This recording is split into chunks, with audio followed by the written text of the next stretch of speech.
রামপুরহাটে পথ দুর্ঘটনায় মৃত্যু 4, জখম 11 জন। সাত সকালেই ভয়াবহ পথ দুর্ঘটনা, মৃত হলো 4 জনের, গুরুতর জখম অবস্থায় হাসপাতালে ভর্তি আরও 11 জন।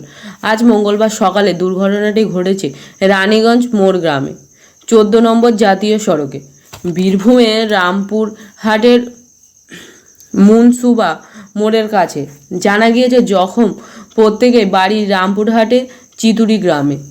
মোটর চালিত ভ্যানে করে ধান পোতার কাজে যাচ্ছিলেন মোট 15 জন শ্রমিক।